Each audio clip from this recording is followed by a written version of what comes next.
The corner of 51st and Swope in Kansas City was first used for an all-boys school in 1903, where sporting activities most likely took place.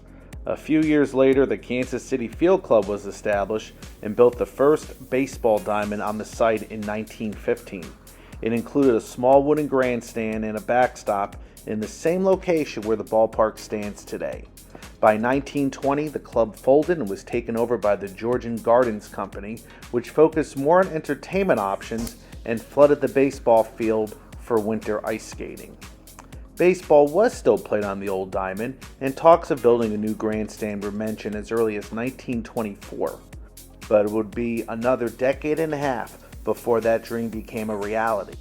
A former Kansas City basketball star and local businessman, George Goldman, and his brother built a 4,000-seat covered grandstand that was lauded as the best amateur baseball stadium in the nation.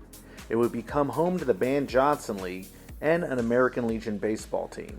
In the off-season, night racing took place at the stadium, but it quickly became a nuisance to the residents of the neighborhood, who objected to the noise and traffic from those races.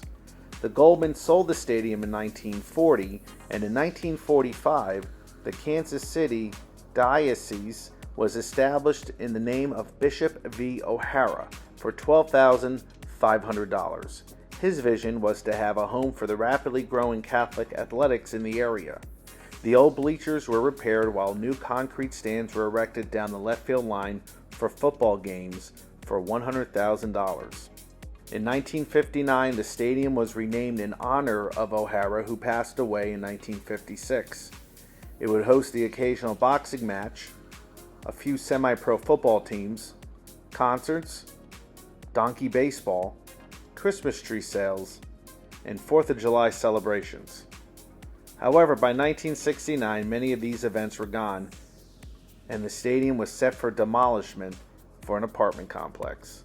When this did not happen, the site was left in squalid conditions with overgrown grass and weeds and a crumbling grandstand. Things began to change in the early 1980s when a community effort to save the ballpark took place. They renamed it in honor of Baseball Hall of Famer pitcher Satchel Paige.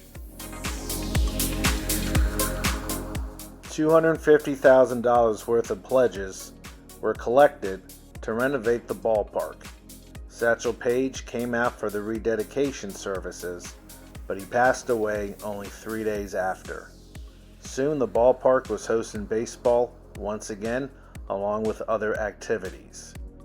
Fast forward to 2025, and the Kansas City Hormigas of the Pecos League set up shop as the first professional baseball team to call the ballpark home. The Hormigas feature players from Bravos de Leon of the Mexican League.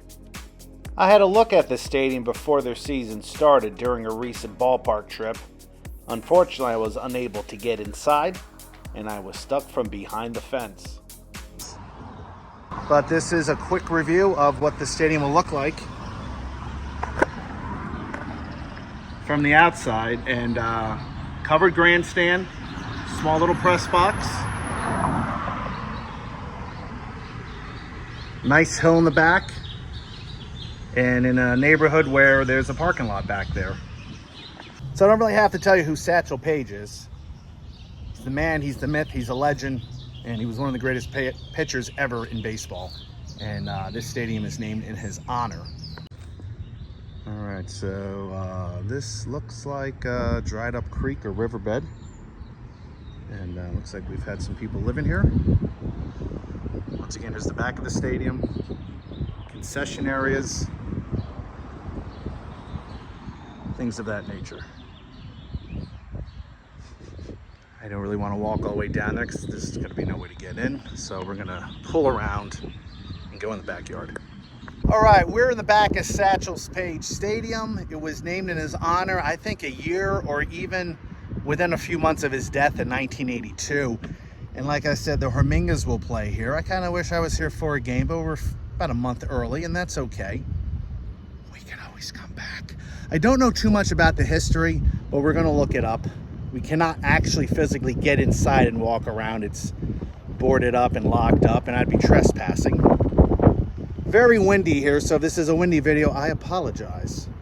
Can't do anything about Mother Nature. Covered grandstand. I love how it says Satchel Paige Memorial Stadium.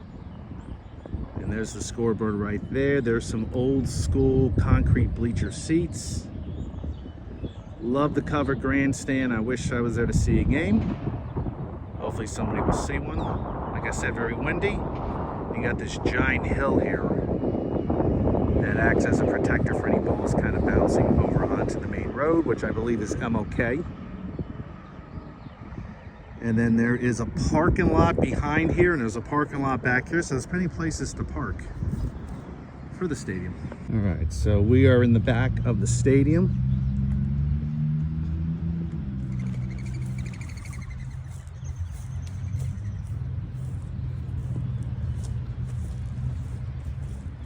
You know, I want to say it's a charming ballpark. Definitely can get fixed up a bit. Don't know if this is full of water at any time during the year. Looks like we got a beaver there. Is that a beaver? Yeah, those are beavers. Got beavers in the ballpark.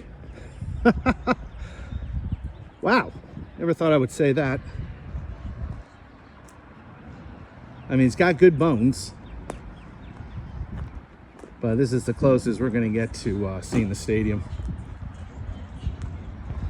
Looks like this is access to the stadium field. So, yeah. Okay, nice little short video of Satchel Paige Stadium. Wish we could have done more. Oh my God, yeah. Yeah, there's the beaver.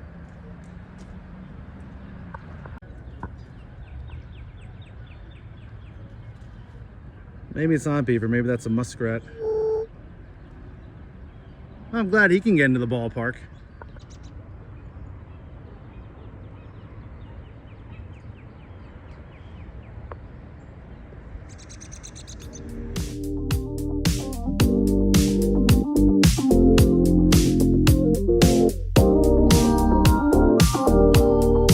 I'm the Ballpark Hunter. If you like my videos, please hit subscribe as I visit another ballpark.